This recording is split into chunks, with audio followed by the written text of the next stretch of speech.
Welcome back to the games. Finally got in the beta, and I figured, you know what, it's time for a review in its form that it is currently. Now, For Honor is a very interesting kind of hack and slash game. It's, you know, it's one of those games where, like, we haven't had a classic sword fighting game in a long time. We haven't had that type of game that I think might be your go-to game when you're bored. The dynamics of them kind of flat. You know, I don't think that you, just by having 3 different factions, it's going to give you enough of that kind of tactical gameplay where you're like, wow, I really lost some land here. I need to do something against that. I think that that's kind of missing. I don't think that Ubisoft really correctly, getting people in the vibe of that when it's sharded. When you're logging into a game against 1 person or 2 people or 4 people or however the stupid fucking loading system is, because it always pairs you with the bot. You know, Ubisoft has to really look at their matchmaking system. It's kind of broken. But on the bright side of the game, you do have this kind of, you know, classic dueling feature, or this battling kind of feature against somebody where you're really going at it, going to town. And they do have a lot of really interesting equip methods. They need to work on their balancing when it comes to, you know, certain classic characters being overpowered, and I think they're going to have some challenging times ahead when it comes to kind of balance the player, because there's going to be a few classes that are going to be your go-tos, and then what are you going to find? The same classic character over and over again. So they're really going to have to work and be careful with that. That's any game though, and really when it comes down to it, you're going to have a fun time. It's a fun game. It gets the blood rushing. It's got that Witcher kind of style to it. The targeting system and the way in which you are battling is very easy and straightforward. The feats are very cool, and the way you kind of customize your character also very cool. So I think overall the game gives itself to that kind of blood rush battle kind of berserker mode. Yes, I want to kill, but I want to do it in such a fashion that, like, it gives me this cinematic gore kind of, just like old school Mortal Kombat meets, you know, new style Witcher. And it's the only thing that gets me worried is Ubisoft. I have not liked Ubisoft. We know this in my last rant. I'm not a big fan of Ubisoft, a French developer that really over the years have gotten pretty sloppy, I think, in just customer relations and giving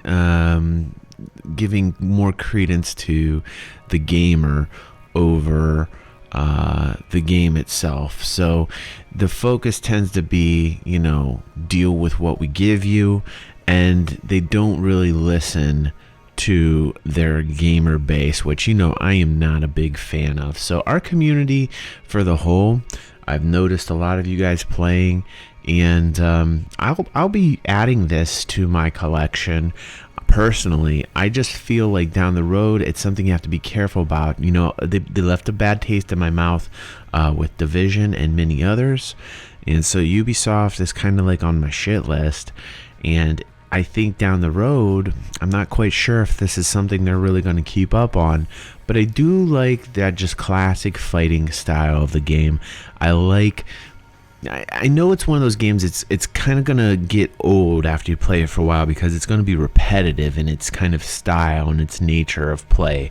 Even, you know, looking at the world map and seeing land that is taken, and I honestly, like I said in the very beginning of the review, I don't think they've correctly kind of given us that multiplayer feel when it comes to, oh, you got a giant community, you got a horde of Vikings, or you got a big tribe of samurai, and, you know, like, big deal when, like, samurais come and take over Nightland, and then the castles have, like, tribal samurai feels to them. And, you know, like, I don't think they've correctly really captured the like when you lose the land or when you win the land. I think there needs to be some type of sequence or something a little bit more involved to it to get us to get that feel that we actually lost or we actually won something. So, you know, when it comes to the tactical strategic side of the game, I think there's something they have to do with that, and that's only because of the game setup and the method of which it's sharded, you know, like when you're logging into a game and the matchmaking system, and you hope to God if you're not doing a one-on-one and it's a multiplayer and you're doing like a 4v4, like a death match, or you're playing Dominion, that it doesn't pair you up with bots. The matchmaking system is definitely flawed.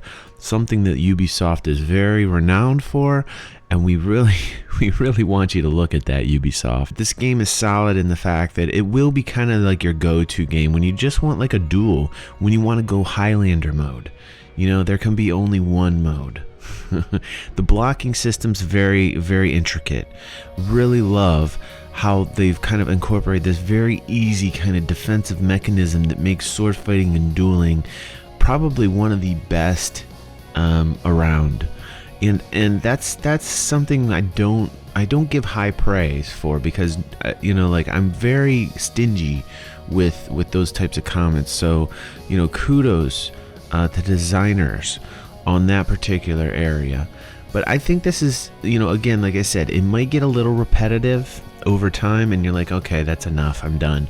But like, eventually in your mind, you're going to be hearing the war cries and the din of battle, and you're going to say, God damn, I gotta have to, you know, pick up the axe or the sword or the mace or whatever it is that you decide to pick up, and just go in and go to town and have a good time. It does just boil the blood a little bit, and you really end up feeling like, wow, you know, this is a very cool duel. Now, eventually, if you ever become like Zen type mode, and you become a master at this game, I would really like to see, you know, somebody go a 2v1 or a 3v1 and win.